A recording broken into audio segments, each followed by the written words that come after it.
Hello everyone, welcome to quiz GK 360। दोस्तों, आज के इस वीडियो में हम देखने वाले हैं प्रीवियस ईयर क्वेश्चन पेपर में पूछे गए 10 सवालों को। अगर आप किसी भी एग्जाम की तैयारी करते हैं तो ये वीडियो आपके लिए इम्पोर्टेंट है, इसलिए वीडियो को आप पूरा देखना। तो चलिए शुरू करते हैं आज के पहले सवाल से। तो आज का पहला सवाल है, स्वतंत्र भारत में उत्खनन किया गया पहला हड़प्पा स्थल निम्न में से कौन सा था? तो अभी जो पैट का पेपर हुआ है अक्टूबर में, उसमें पूछा गया सवाल है ये। तो स्वतंत्र भारत में उत्खनन किया गया पहला हड़प्पा स्थल ये रोपड़ है। तो इसका आंसर ऑप्शन नंबर सी है, रोपड़। आप जानते हैं हड़प्पा सभ्यता से जुड़े कुछ महत्वपूर्ण बिंदुओं के बारे में। हड़प्पा सभ्यता को सिंधु घाटी सभ्यता भी कहा जाता है। यह दक्षिण एशिया के उत्तर पश्चिमी क्षेत्रों में एक कांस्य युग और साथ में लौह युग की शुरुआत भी की सभ्यता थी, जो 3300 से 1300 ईसा पूर्व तक चली। यह अपने परिपक्व रूप में 2600 ईसा पूर्व से 1900 ईसा पूर्व तक चली। सिंधु सभ्यता या सैंधव सभ्यता शहरी नागरीय सभ्यता थी। इस सभ्यता के कुल छः शहर हैं: मोहनजोदड़ो, हड़प्पा, गढ़वारीवाल, धौलावीरा, राखीगढ़ी और कालीबंगन। स्वतंत्रता प्राप्ति के पश्चात हड़प्पा संस्कृति के सर्वाधिक स्थल गुजरात में खोजे गए हैं। वहीं रोपड़ स्वतंत्र भारत में सबसे पहले सिंधु घाटी खुदाई का स्थान है और ये पंजाब में स्थित है। तो स्वतंत्रता प्राप्ति के पश्चात हड़प्पा संस्कृति के सर्वाधिक स्थल गुजरात में खोजे गए हैं, लेकिन सर्वप्रथम ये रोपड़ में खोजा गया था। ये दोनों आपको याद रखने हैं। प्राचीन मिस्र और मेसोपोटामिया के साथ यह निकट पूर्व और दक्षिण एशिया की 3 प्रारंभिक सभ्यताओं में से एक थी। इसके स्थल पाकिस्तान, अधिकांश भाग पाकिस्तान में है, और अफगानिस्तान तक फैले हुए थे। सिंधु सभ्यता की खोज 1921 में पंजाब क्षेत्र के हड़प्पा यानी पाकिस्तान में हुई थी। रोपड़ एक सिंधु घाटी बस्ती है जो सतलुज नदी के तट पर स्थित है। रोपड़ या रूपनगर में हाल ही में खुदाई से पता चला है कि यह शहर एक अच्छी तरह से विकसित सिंधु घाटी सभ्यता का केंद्र था। यश दत्त शर्मा ने 1953 में रोपड़ की खोज की थी और सिंधु घाटी सभ्यता की मुख्य फसल गेहूं और जौ थी। कोलकाता में स्थित फोर्ट विलियम कॉलेज की स्थापना वर्ष 1800 में किसके द्वारा की गई थी? तो ये लॉर्ड वेलेजली के द्वारा की गई थी। आंसर ऑप्शन नंबर बी है, लॉर्ड वेलेजली। अब जानते हैं वेलेजली के बारे में। तो इसका शासनकाल 1798 से 1805 ईस्वी तक रहा है। इसने साइक संधि की पद्धति शुरू की। भारत में साइक संधि का प्रयोग वेलेजली से पूर्व फ्रांसीसी गवर्नर डुप्ले ने किया था। इसी के समय टीपू सुल्तान चौथे आंग्ल मैसूर युद्ध यानी 1799 ईस्वी में मारा गया था। वेलेजली ने 1800 ईस्वी में कलकत्ता में नागरिक सेवा में भर्ती किए गए युवकों को प्रशिक्षित करने के लिए फोर्ट विलियम कॉलेज की स्थापना की, लेकिन बहुत व्ययशील होने की वजह से इसे बंद कर दिया गया। प्रशिक्षण के महत्व को समझते हुए 1806 ईस्वी में इंग्लैंड में हेलीबरी ईस्ट कॉलेज में नागरिक सेवा में भर्ती किए गए युवकों के प्रशिक्षण को प्रारंभ किया गया। ये जो वेलेजली है स्वयं को बंगाल का शेर कहता था, ये भी पूछा जाता सवाल। 1805 में इसका दूसरा कार्यकाल शुरू हुआ, लेकिन शीघ्र ही इसकी मृत्यु हो गई। दिल्ली का शासक खिज्र खां किस राजवंश से संबंधित था? तो जो दिल्ली का शासक खिज्र खां है वो सैयद वंश का संस्थापक है। तो आंसर ऑप्शन नंबर डी है, सैयद वंश। अब जानते हैं सैयद वंश के बारे में। तो इसका जो शासन काल रहा है 1414 से 1451 ईस्वी तक सैयद वंश का शासन रहा है। इसका संस्थापक खिज्र खां है और खिज्र खां का शासनकाल 1414 से 1421 ईस्वी तक रहा है। खिज्र खां ने सुल्तान की उपाधि धारण न कर रैयत आला की उपाधि धारण की। खिज्र खां तैमूर लंग का सेनापति था। भारत से लौटते समय तैमूर लंग ने खिज्र खां को मुल्तान, लाहौर, दीपालपुर का शासक नियुक्त किया था। खिज्र खां की मृत्यु 20 मई 1421 ईस्वी में हुई थी। खिज्र खां का उत्तराधिकारी मुबारक शाह था। सैयद वंश का अंतिम शासक अलाउद्दीन आलम शाह था। सैयद वंश का शासनकाल लगभग 37 वर्षों तक चला। नील नदी का पानी किस में गिरता है? तो नील नदी भूमध्य सागर में गिरती है। तो इसका आंसर ऑप्शन नंबर सी है, भूमध्य सागर। अब बात करते हैं नील नदी से जुड़े महत्वपूर्ण बिंदुओं के बारे में। नील नदी अफ्रीकी महाद्वीप में स्थित है। नील नदी का उद्गम विक्टोरिया झील है और विक्टोरिया झील अफ्रीका की सबसे बड़ी झील है। आसवन बांध नील नदी पर स्थित है। नील नदी दुनिया की सबसे लंबी नदी है। यह 11 देशों से होकर बहती है, जिसमें Tanzania, Uganda, Rwanda, Burundi, Congo, लोकतांत्रिक गणराज्य, केन्या, इथोपिया, इरिट्रिया, दक्षिण सूडान, सूडान और मिस्र शामिल हैं। ये जो मैप है यहाँ से आप देख सकते हैं, यहाँ से देख लीजिएगा मैप से। नील नदी की 2 प्रमुख सहायक नदियाँ हैं। एक है सफ़ेद नील, यह मध्य अफ्रीका के ग्रेट लेक्स क्षेत्र से निकलती है, जिसमें विक्टोरिया झील, मलावी झील, टैंगानिका झील, अल्बर्ट झील और एडवर्ड झील शामिल हैं। दूसरी है नीली नील, यह इथोपिया में ताना झील से निकलती है। भारतीय परमाणु कार्यक्रम के जनक कौन थे? तो भारत में परमाणु कार्यक्रम का जनक होमी जहांगीर भाभा जी को कहा जाता है। आंसर ऑप्शन नंबर बी है, होमी जहांगीर भाभा। अब बात करते हैं भौतिक विज्ञानी होमी जहांगीर भाभा जी के बारे में। तो इनका जन्म हुआ था 1909 में बॉम्बे और मुंबई में। भारतीय विज्ञान संस्था बेंगलुरु में भौतिकी में रीडर के रूप में कैरियर की शुरुआत की थी इन्होंने। वर्ष 1945 में बॉम्बे में Tata institute of fundamental research और साल 1948 में परमाणु ऊर्जा आयोग की स्थापना की थी। तो परमाणु ऊर्जा आयोग की स्थापना याद रखिएगा 1948 में हुई है। ये कई बार पूछा गया सवाल है।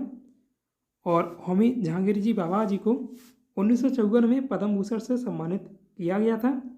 साल 1966 में एक हवाई दुर्घटना में उनकी मृत्यु हो गई।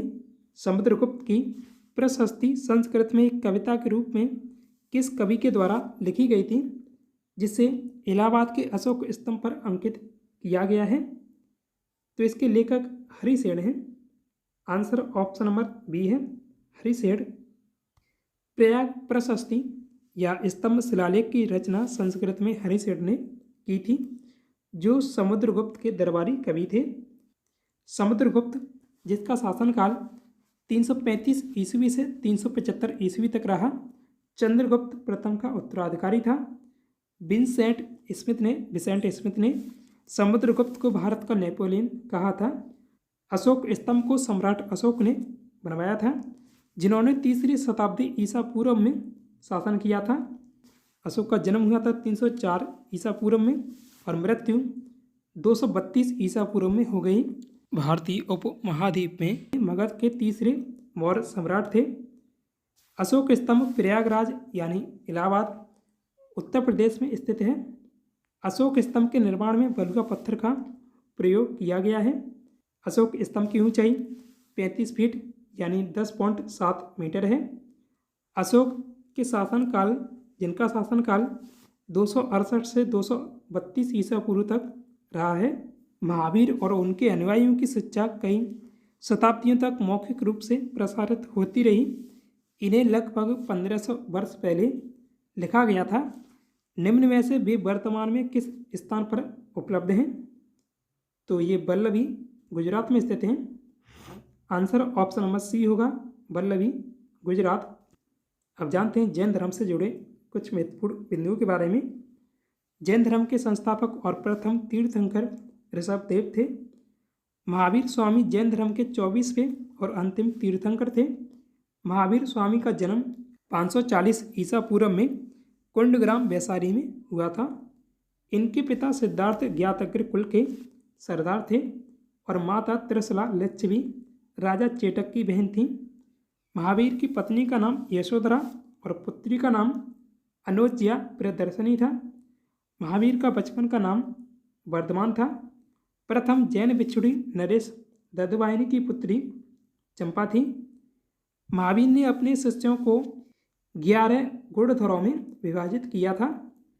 आर्य सुधर्मा अकेला ऐसा गंधर्व था जो महावीर की मृत्यु के बाद भी जीवित रहा और जैन धर्म का प्रथम थेरा या मुख्य उपदेशक हुआ।